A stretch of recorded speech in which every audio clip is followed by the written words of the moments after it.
Welcome to season two of the Happy Sensory Corner podcast. At Mendability, we want to help everyone, especially when they're vulnerable, to feel happier, more comfortable in their own skin, more confident so they can be their true selves, and we can all journey together through life more happily.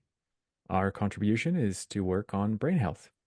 As our brains grow stronger and healthier, all of us benefit, but especially those among us who struggle to sleep, who are overwhelmed by the barrage of information from the environment, who struggle with their bodies, with abstractions, or maybe speech development. And we developed gentle, family centered, whole brain games that boost brain development and activate the brain's self healing mechanisms. And so we're experts in boosting brain development, but we're not experts in everything. For example, we're not experts in what to eat, physical activity, advocacy, education, job training, recreation, travel. And so today I'm really happy to introduce to you our guest, Jeaneen Tang. Jeaneen Tang is a speech and language pathologist, over 20 years of experience working with individuals from early intervention all the way to the seniors. She specializes in early language development, however, and is passionate about training parents and educators to support young children in learning to understand and express themselves. Jeaneen is also, and I don't know, I'll ask you during the episode, Jeaneen, but is it 50-50 speech development specialist and mother? Because you're the mother of a child with special needs, and that journey must have deeply influenced your work, I imagine. Absolutely. Yes. So thank you Yes. for joining us today. And we also have Claudie, our Hello. brain guru, and also my mom. Hi, Mom. Hello, Phil.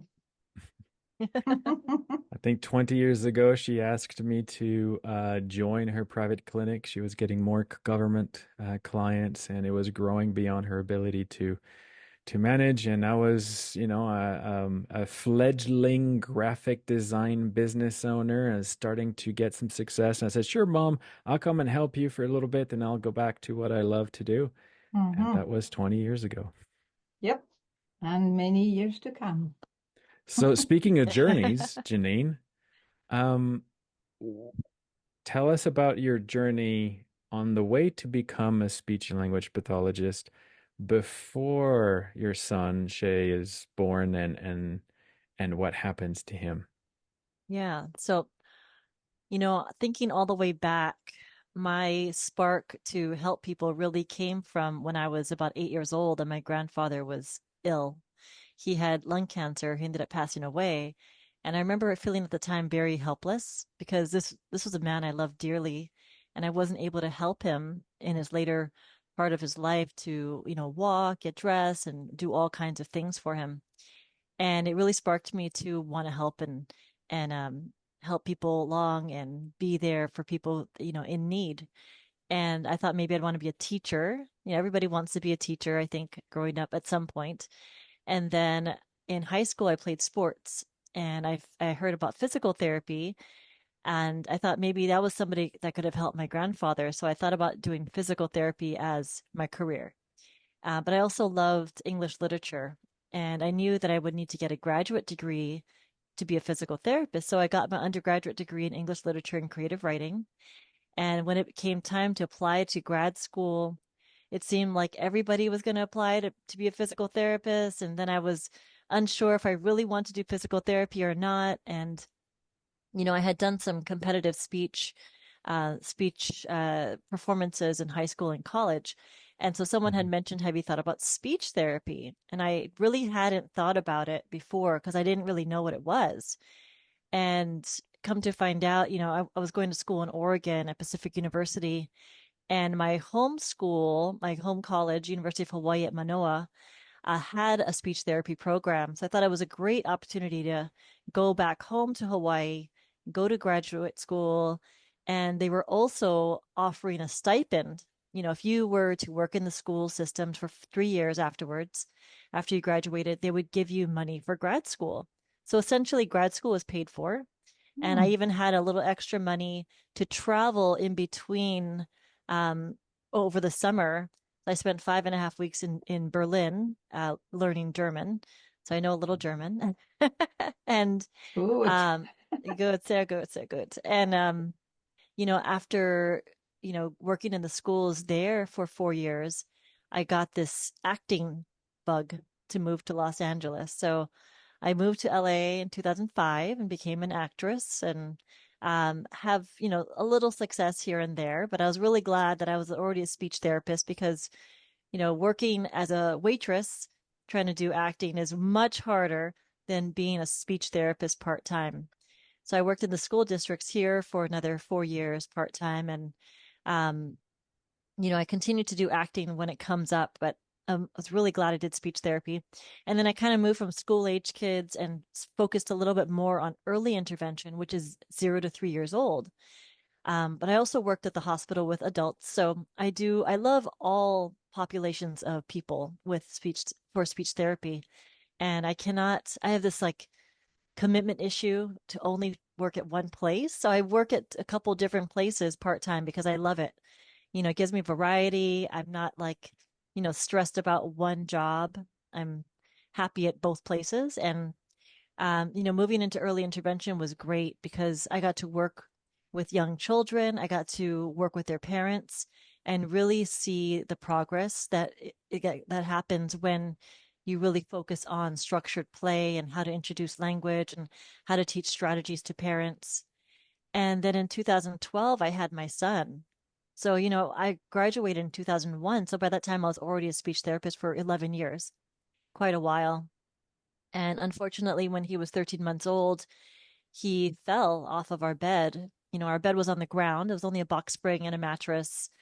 And unfortunately, he fell in just the perfect way on our wood laminate floor that he had a large brain bleed. So he cried for about a minute, then he passed out. We rushed into the emergency room, but we didn't know what had happened because, he had no cut, he had no abrasion on his head. So we didn't know that he had gotten hurt so badly from such a short fall. And, they intubated him right away after they saw the bleed in the CAT scan. They intubated him, rushed him off to emergency craniotomy. And then a few days later, he had a stroke.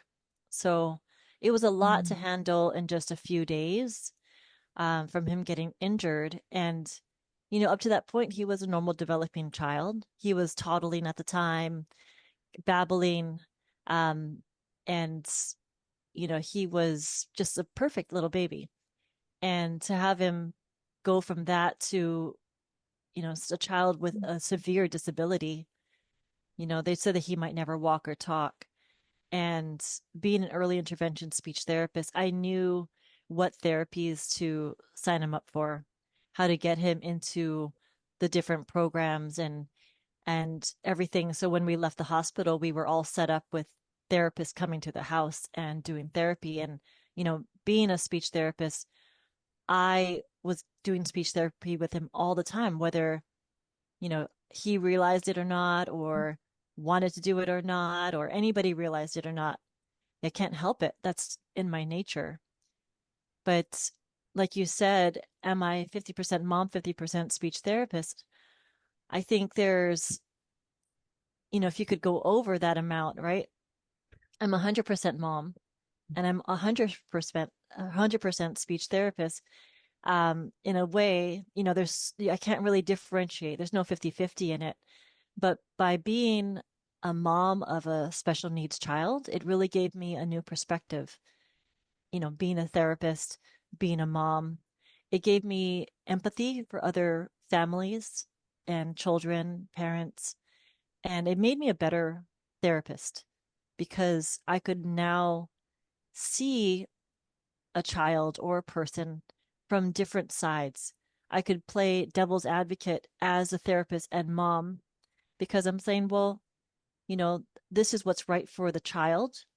And I will encourage families to fight for all of their rights because, they don't know what they don't know. They don't know that they can get all these services sometimes.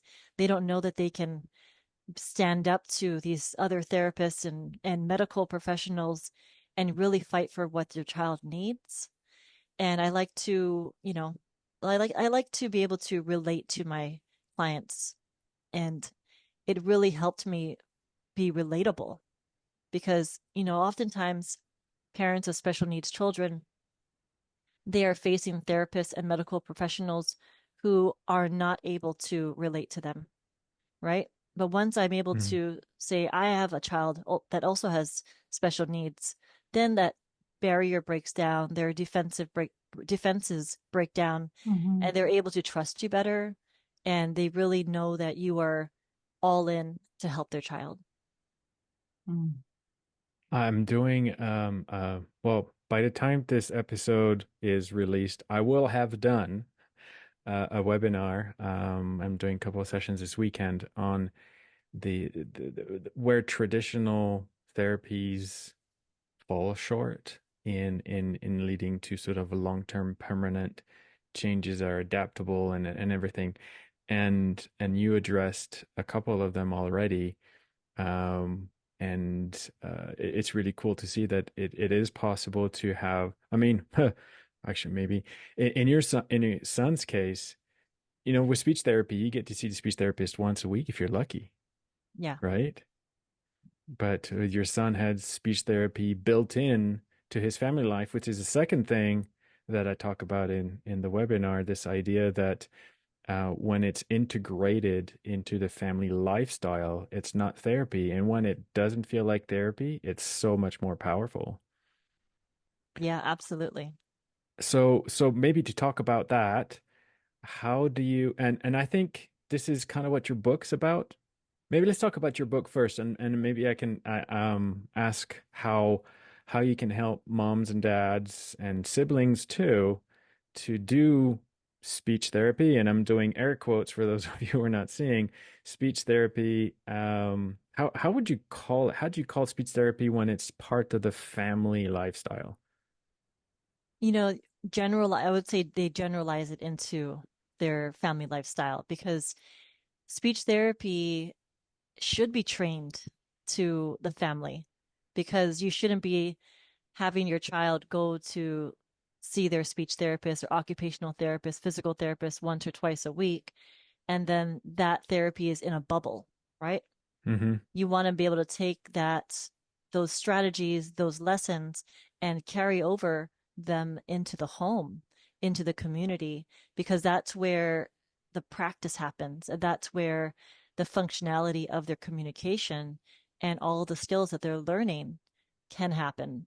And it'll be reinforced. And, just like when you're working out and you're only working out at the gym, but you don't apply it to the rest of your life, if you find ways to work your body and your body mechanics throughout your day, that's more important than just going to the gym for 1 hour Exactly. and then Yeah. not doing anything else for the rest of the time. Yeah. So, Mm-hmm. so tell us about, is this what you were trying to achieve with your book? Tell us about why you wrote the book. Yeah. So one of the main reasons why I wrote the book is that as an early intervention speech therapist, I see so many kids who are normal developing otherwise. They're physically sound, they're cognitively sound, they seem to understand everything. They're just literally late talkers. And oftentimes that is because as parents, we over anticipate the child's needs. We know what they want to eat. They know what we'll dress them. We'll feed them. We will give them toys. We'll do all these things to make them happy, to what we think will make them happy and comfortable. And then by doing all these things for the child's not able to naturally interact with their environment, not indicate what they might want or need on their own because they don't have to. So they kind of get into this routine and habit of being tended to rather than saying, indicating whether it's a look or a reach or a sign or a word or babble or something that they want to do something that they want to do rather Mm-hmm. than what you want them to do. So it's kind of stems from there. And so we have a lot of kids who need speech therapy, and those kids tend to very quickly start to speak because now in therapy, it's structured play. They feel comfortable trying to practice sounds, practice words, and then they're starting to communicate. And I feel like if parents and caregivers, educators, like a lot of preschool teachers aren't really taught early language development and how to introduce it and how to practice it. If all these people were taught, trained early on, that these kids who might need speech therapy would not have needed speech therapy.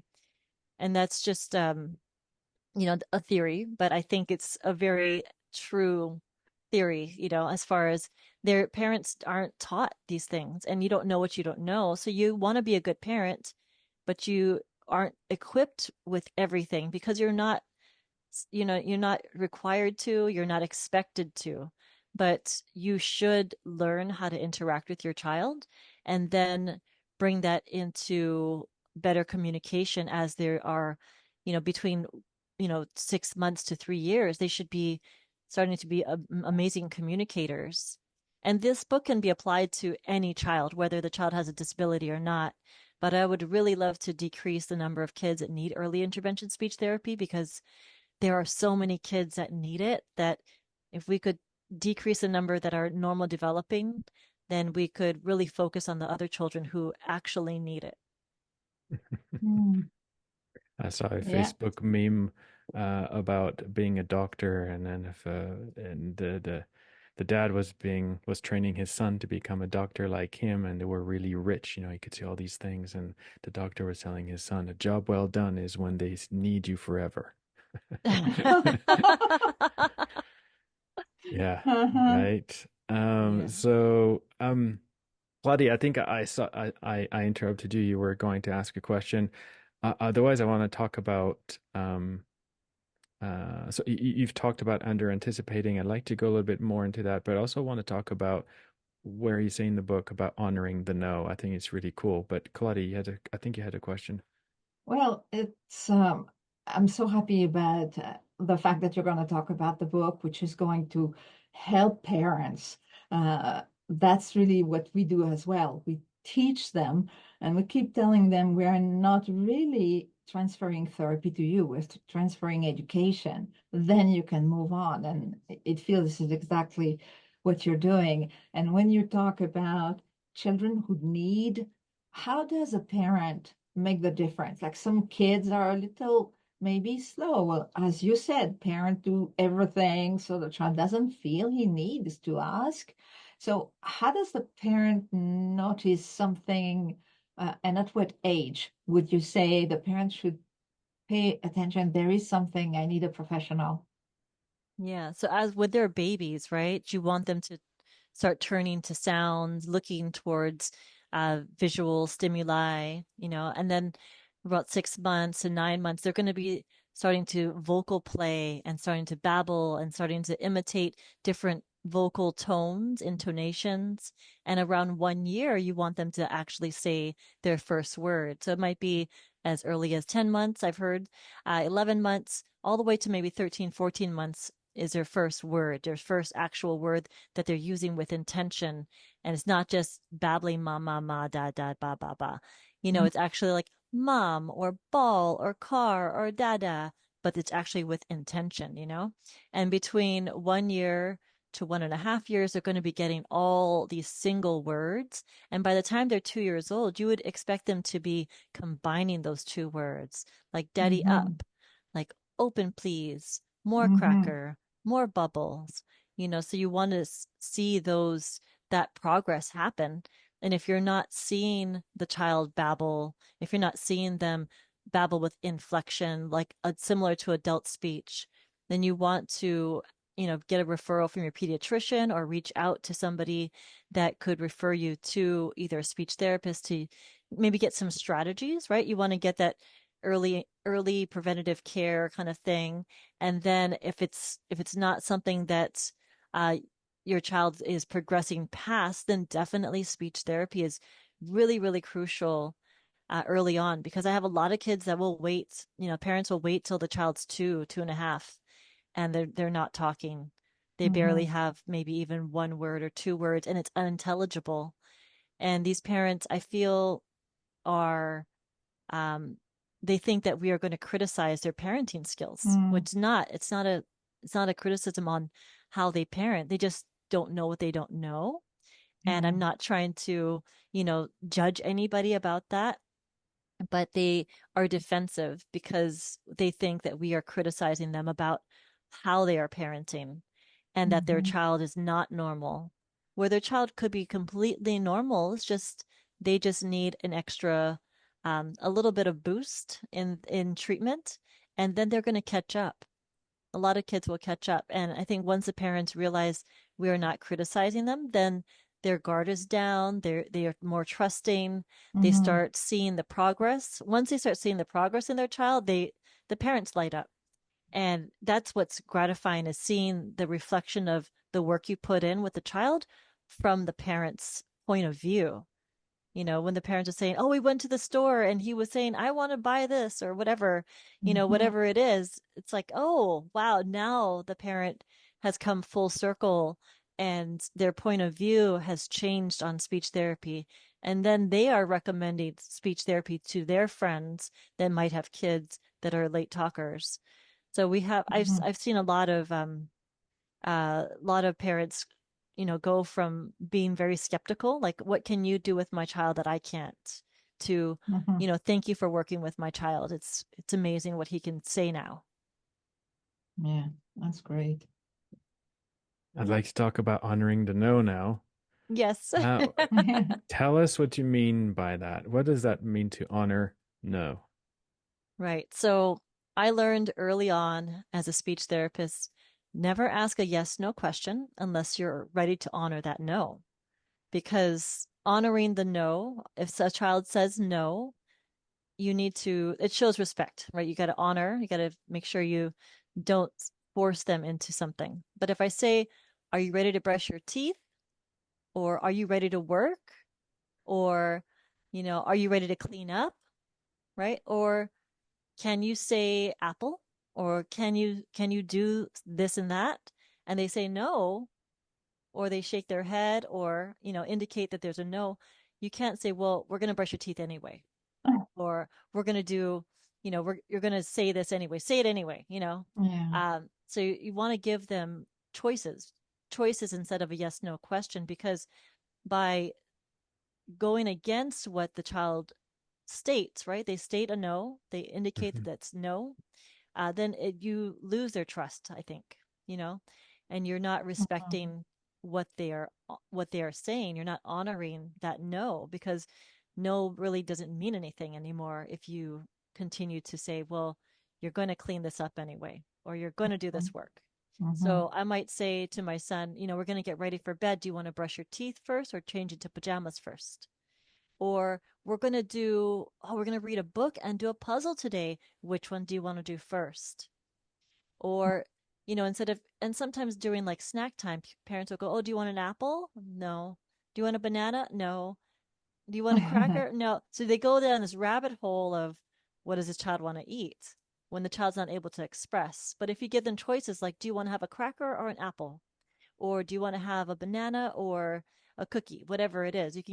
I like to hold things about shoulder width apart. I like visuals, because the child Mhm. is learning vocabulary. They're hearing it, they're seeing it. And then if the child's not able to speak, if they look towards one of the items, then you can see what they're wanting, what they're indicating towards. You can give them those words. If they're reaching for an item, they're also indicating what they want or need. And then for articulation kids, because oftentimes teachers and parents and other therapists, they might say, "Can you say caterpillar? Can you say Mhm. this and that?" And then they're like, Yeah. "No." It's like, okay, well, I might say caterpillar. You say it, or your turn, or say, "Oh, the caterpillar is eating the leaf." You say it, or what else? What else about the caterpillar? So we're working on things like that. So it's like honoring that no is very important. And it is one of the toughest habits that Mhm. people have to break. Like they are constantly saying, "Oh my gosh, I just asked a yes no question." But Mhm. it's one of the best ways to, you're not forcing the kid to do anything in a way, right? You're giving them choices. Um, but you're also letting them feel that they are making those choices. Like they have a little bit of power. If they Yeah. can choose, do I want to do this first or that first? Then they're like, I'm the boss. They've given me options, but I am actually running the show. Yeah. That's excellent. Yeah, I talk about giving, um, if you do therapy, if you're going to do games or anything that has an agenda, right? And you've successfully integrated it into your family lifestyle, so it's no longer, it doesn't smell, it doesn't have that aftertaste or that agenda that kids can usually pick up on. And when you get to that level, and it means usually you're doing it as a group. And doing it as a group, all of a sudden, the if the people can take turns participating as either as an actor or as a receiver, or and I think it's really important to give the children an opportunity to do things to the parents. There's so much that the parents do to the kids where the kids are expected to perform, and there's it's a game, right? But there's this pressure, and so giving them a chance to take a turn to tell the parent to do something that feels like pressure is earns a lot in terms of dividends. Yeah, So absolutely. how do you bring that into honoring no? Is do you if or maybe that's what you mean by honoring the no. You mean play when you Giving the an opportunity for the children to take control of something and ask and the parent to perform. yeah. So I don't know if it falls necessarily under the no, but you are definitely honoring the child in having them have the take on the teacher role in a sense, right? Yes. So sometimes we'll do games where I'll say we'll put something like, "Oh, let's put this item as a hat on my head or something." And then, we'll have the child, "Oh, let's put it on daddy's head or let's put it on mommy's shoulder." So we might do like body parts or something. And so we'll take turns and, have the child be part of the teaching or the leading of the activity. And then mom will do it, dad will do it, and then the therapist or whatever it is. But the child is knowing that they are an equal participant rather than they are Yeah. learning or they are being told what to do in a sense. Hmm. Wow. In the book, you talk also about language bombardment. Bombardment, Sorry, my yeah. French comes out once in a while. I Um, understand that really well. Yeah. what do you mean? Yeah. So language bombardment is when you are speaking to the child about something, but not necessarily having them imitate, right? So I might say I want them to imitate the target item, which might be apple. I mean, like apple, red apple. I eat red apple. So I might have them try to imitate those short single words, 2 words, 3 words. And then I might just talk about the apple, like, oh, the apples grow on the tree. And oh, we get to pick them. Oh, I went to the store and I bought some apples today. Do you like to eat apples? And so there's all this language happening around the child, around this certain vocabulary, but I'm not necessarily telling them to imitate all of that or expecting them to speak at that level. So the language is kind of you're surrounding the child with language, intentional language about something that you are teaching them, but not necessarily making them or forcing them to express that level of communication. Hmm. So how do you use that? How would you recommend that a parent use it? So let's say they have a boy who is partially verbal, and by that I mean he has maybe 5 or 6 sort of transactional words. He can say more, he can say yes, no, he can say up. And now we want to take him to the next level. How would you use language bombardment? Yeah, Bombardment. bombardment. So I would I need speech definitely. therapy. Private lesson right here, live. So I call it scaffolding, right? So you want to layer you want to layer longer sentences over the target vocabulary. So if it's like up, right? It's like up, mommy up, like mommy pick me up kind of thing. Oh, I want mommy to pick me up. I want mommy to pick me up and lift me high up in the sky. So you're building upon this vocabulary and finding ways to make it a little bit longer until it becomes a lot longer and more specific, but still stemming off this one vocabulary term. Mm. So if it's more like, oh, more, more cracker, I want to eat more cracker. Oh, I want to eat more crackers and drink a juice, whatever it is. And so you build upon whatever that target like think of it like a little seed, and then it grows into something a little bigger and bigger until the concept is still the seed, but it flourishes into something much bigger than that.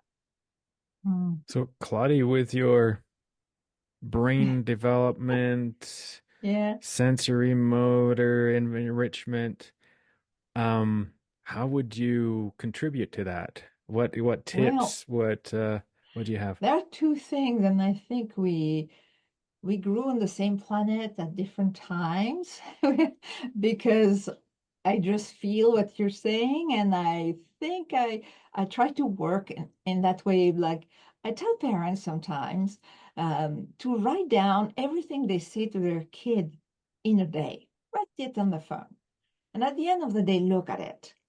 Then do that the next day, and you really realize it's true for families I work with that you have said the 25 same words over and over. And usually, when they look at it, they realize they did not talk to the kid the way you're making it alive and fun, animated. It's more instructional. Like it's time to Mm-hmm. go to school, put your shoes on, let's go brush your teeth. Like the kid has nothing to say. And Mm-hmm. so I, exactly as you are expressing, I tell them, use different words or say different and make it participatory. But I have also another little trick. We have a bedtime routine for the children. Children or young adults or adults, because a lot of the people with special needs I work with have sleep issues. They have a lot of difficulty falling asleep. So we have a foot massage, we have beautiful orchestral music, we have a scent on the pillow. And I ask the parents to read to the child as they are doing the massage. And I tell them, you don't read, it's not sitting, shuffling through pages with two words on the page.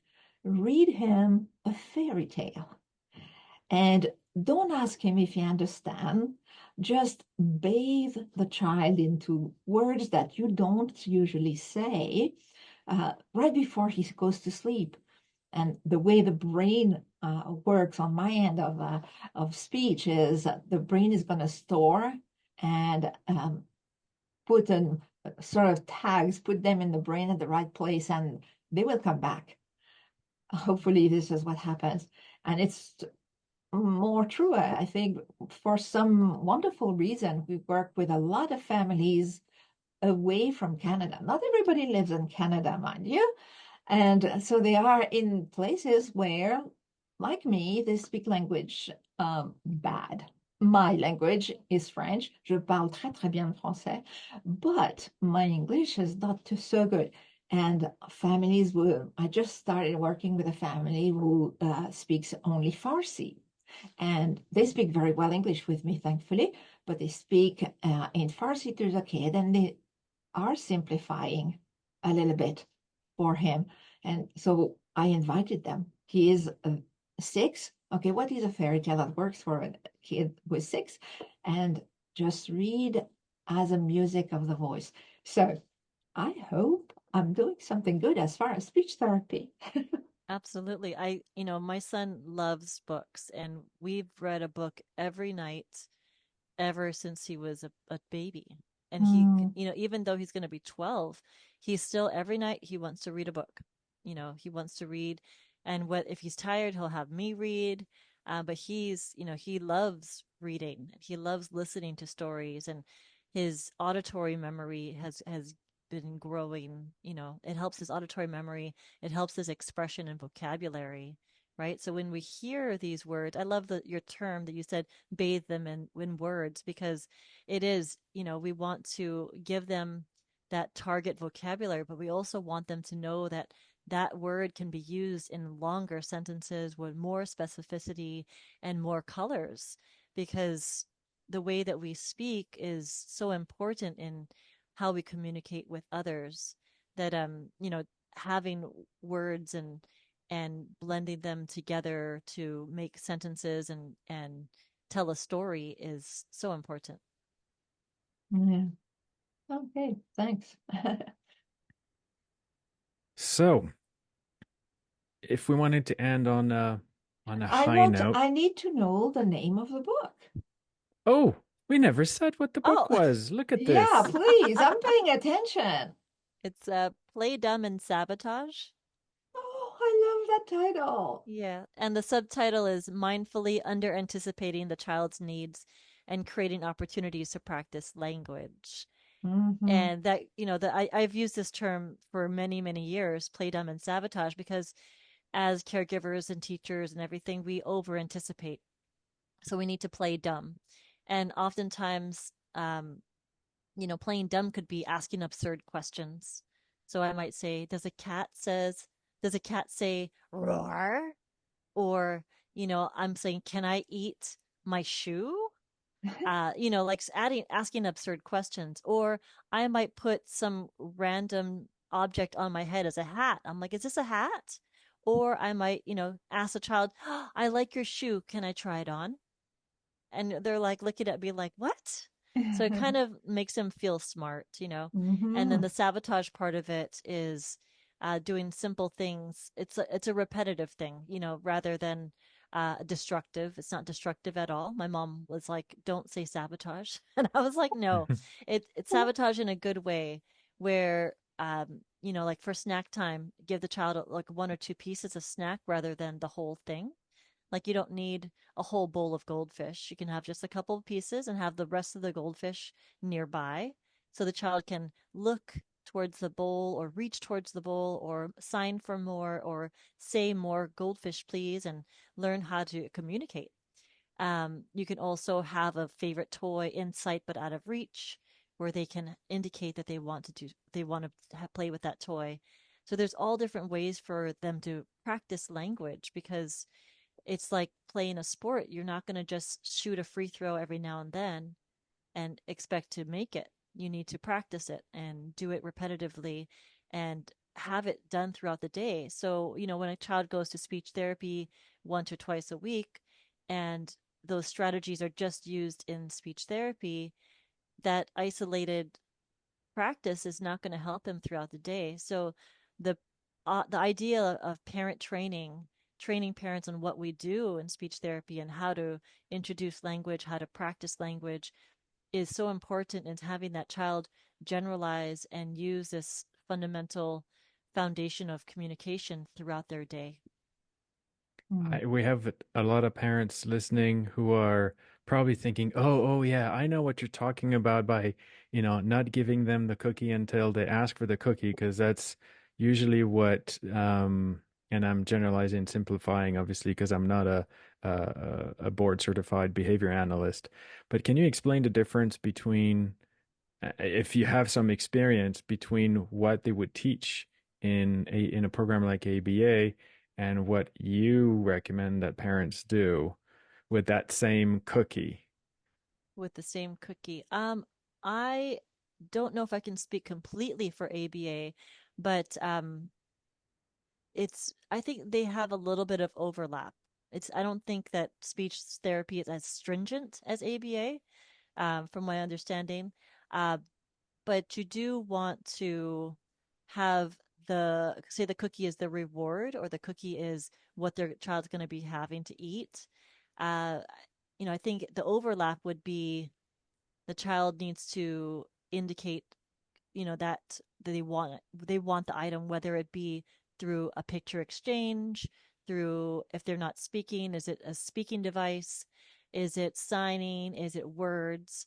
And then there's that communication exchange of the child has requested the item, the communicative partner, either the speech therapist or the parent or the ABA therapist, then gives the child that item as a reward, and then they can do that over again if if there's more pieces of the cookie or whatever they're working for.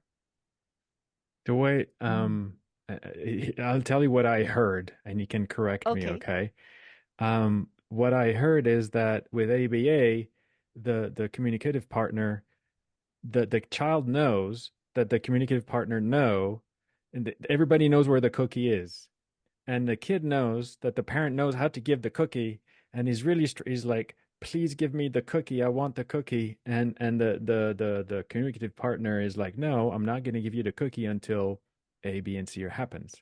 Whereas Ah, in a more naturalistic, and this is what I think I heard you say, you would pretend you don't know where the cookie is, and you kind of waiting for the kid to say something or communicate some interest about the cookie, and then you say, "Oh, you want the cookie? Here it is." Something like that. Did I capture it? similar.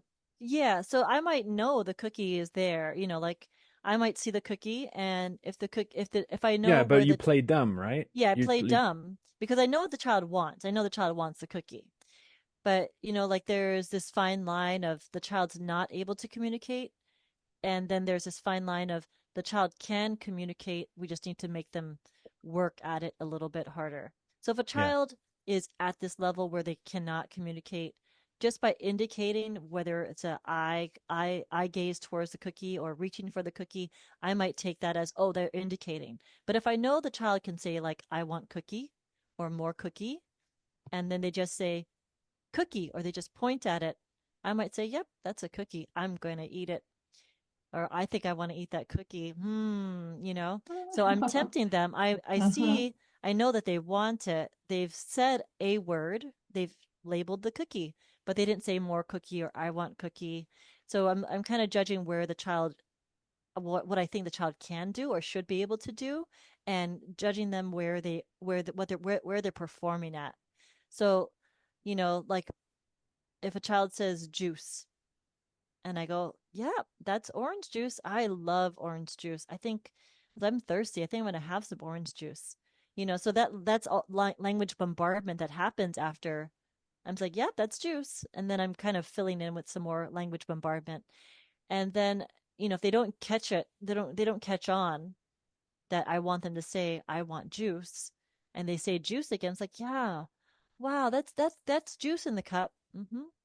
And if they don't say it, then I might say, oh, did you want some? Oh, you wanted some. Let's Mm. just use your words. I want juice, please. And then after that, usually they can catch the routine of asking and using their words better. But sometimes those kids do need a little bit of like playing dumb and try to do it in a more natural way. So you are creating this natural communication rather than like, oh, I know that they want juice. They said juice, so I'm going to give them the juice. I'm playing dumb because I know that they can do a little bit more than what they're yeah, showing me. I want to bring in an anecdote that because it's so important. What you're saying is what can the kid do? And then we have to be there where the child is. We cannot drag him, but we cannot either do everything. I Yeah. just spoke before a short while ago with a family in Germany, and the little boy has autism, and he's unable, absolutely unable to do math. And so the school is no, he has a delay. He cannot do math, and so the parents investigated and consulted with a very famous psychologist in Switzerland. He is brilliant, and he worked a little bit with the boy and finally explained. He said, okay, if you show the kid those three brown cookies and the two yellow cookies, and you ask him, how many cookies have we? And the kid will say, we have three brown cookies and two yellow cookies. Yeah, but if we put them together, there will still be three brown cookies and two yellow. Then why do you want to have one number for two things? And that was so amazing for all the adults to realize, okay, his way of thinking is brilliant. and we want him to do what we say is right, and he will not.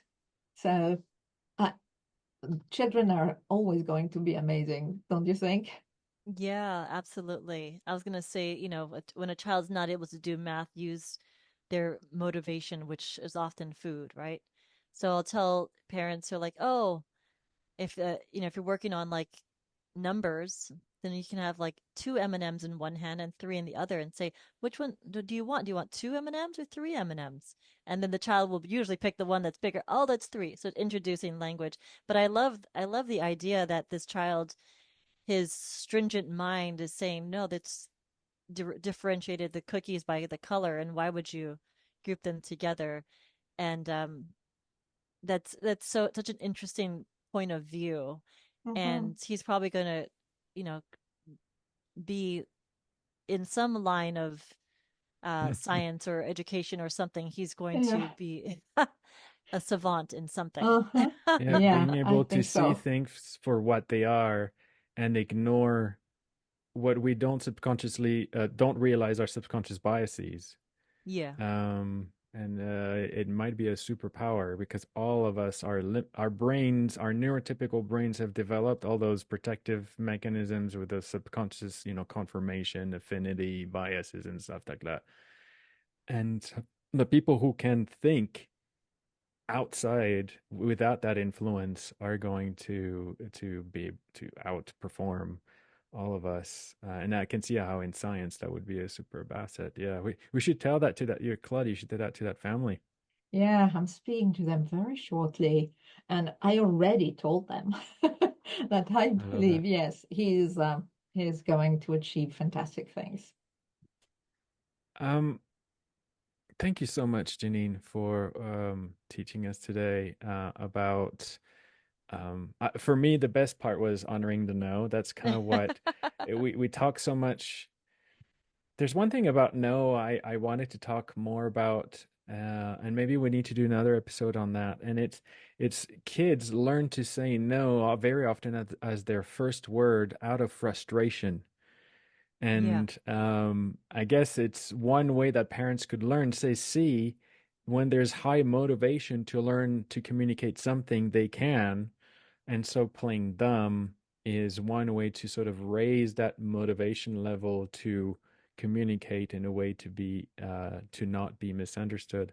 So I wanted to talk about that a little bit, but I just love what you said about no. So and teaching us about under anticipating, not over anticipating.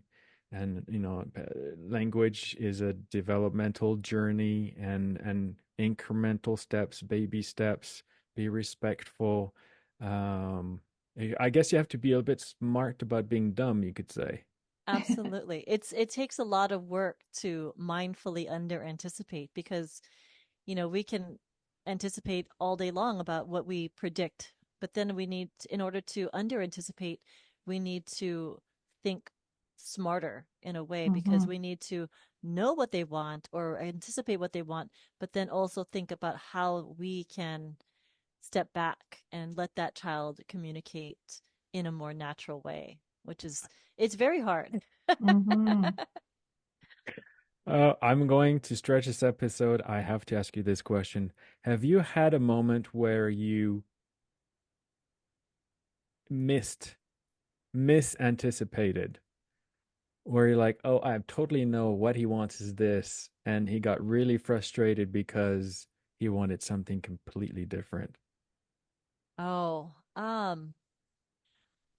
sometimes with children who are have very poor intelligibility, sometimes I am not able to decipher what what they might be saying.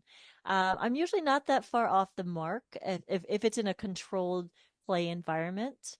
But sometimes I think there was a child who wanted, I forget what exactly they wanted, but I thought they wanted a certain toy, but then the mom was like, "Oh no, he's trying to say something completely different." I'm like, "Oh," and then breaking down his misarticulations, I was like, "Oh, that makes more sense."